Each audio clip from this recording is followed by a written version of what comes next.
La crisi té culpables, la paciència té límits. EROs i desmantellaments del teixit industrial, pel grup Faust, Jove, etc. Encariment d'un transport públic ja deficient.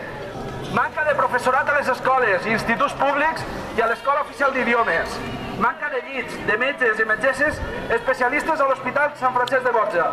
Reducció de l'horari d'atenció als centres de salut. Estancament en la construcció del nou hospital.